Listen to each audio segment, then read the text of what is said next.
बातमीत सत्यता हीच आमची ओळख। दिनांक 6 ऑगस्ट 2025 रोजी बुधवारी शिंदखेडा तहसील कार्यालयात जाऊन गेटवरच ठिय्या मांडून शिवसैनिकांनी सरकार विरोधात निदर्शने केली। त्यांनी निवासी तहसीलदार श्रीमती शारदा बागले यांना युरिया टंचाईबाबत निवेदन सादर केले।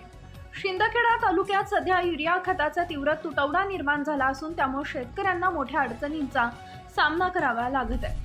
याच पार्श्वभूमीवर तहसील कार्यालयात शिवसेनेच्या शिष्टमंडळाने तहसीलदार अनिल गवांदे यांच्या समोर कृषी अधिकाऱ्यांशी चर्चा करून सद्यस्थितीबाबत सविस्तर माहिती दिली। मात्र कृषी अधिकाऱ्यांना प्रत्यक्ष स्थितीची कोणतीही कल्पना नसल्याचं दिसून आल्याने शिवसैनिकांनी त्याला धारेवर धरले आणि सत्य परिस्थिती सांगितल्यावर अधिकारी निरुत्तर झाले। त्यानंतर शाणाभाऊ सोनवणे व तहसीलदार अनिल गवांदे यांच्यात ग्रामपंचायत सरपंच आरक्षणवरून चांगलीच शाब्दिक चकमक झाली। त्यावेळी वातावरण तणावपूर्ण आणि संतप्त झाले। प्रसंगी प्रशासनाने पोलिसांना पाचारण केले होते। निवेदनात शिवसेनेने साठेबाजांवर गुन्हे दाखल करून तातडीने कारवाई करावी, बफर स्टॉक शेतकऱ्यांना खुला करावा, प्रत्येक गावात युरियाचा पुरेसा साठा उपलब्ध करून द्यावा, पीओएस मशीनच्या गैरवापराची चौकशी व्हावी, युरियासाठी ग्रामस्तरावर हेल्पलाईन आणि वितरण केंद्र सुरू करावी, तसेच ज्वारी खरेदी पुन्हा सुरू करावी अशा प्रमुख मागण्या मांडल्या। जर 72 तासात या मागण्या पूर्ण झाल्या नाही तर तीव्र आंदोलन करण्यात येईल असा इशारा निवेदनात देण्यात आला आहे। शेतकऱ्यांचे हाल थांबवले गेले नाही तर तहसील कार्यालय हा शांततेचा नव्हे तर आक्रोशाचा केंद्रबिंदू बनेल असं स्पष्ट शब्दात शिवसेनेनं सांगितलंय। दरम्यान रमीबाद सरकारचा धिक्कार असो, युरिया आमच्या हक्काचा कुणाच्या बापाचा नाही अशा घोषणांनी परिसर दणाणून गेला।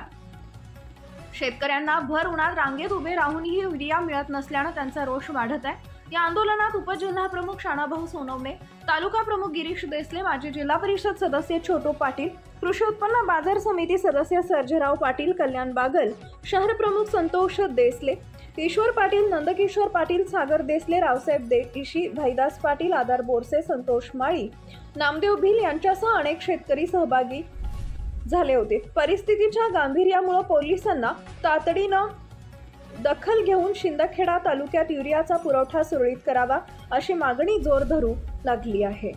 तहसीलदार अनिल गवांदे साहेब यांच्या या कार्यालयासमोर आम्ही आज निदर्शनं करतोय आणि त्यांना निवेदन देतोय की हा शिंदखेडा जो तालुका आहे हा सतत दुष्काळी तालुका आहे आणि आता सुद्धा एक महिन्यापासून या तालुक्यामध्ये पाऊस नाहीये आणि त्याच्यामध्ये शेतकऱ्यांनी मोठ्या प्रमाणावर युरिया खताची मागणी केलेली आहे। परंतु युरिया जो खत आहे ते मुबलक प्रमाणात शासनाने उपलब्ध करून दिलेले नाहीये। जे थोडेफार प्रमाणात दुकानदारांकडे आहे ते पण चढ्या भावाने विकताय किंवा अजून त्यांच्याबरोबर काही बच्च घ्या, काही दुसरं जाड खत घ्या, दुसरं खत घ्या, अशा पद्धतीने शेतकऱ्यांची लूट चालू आहे।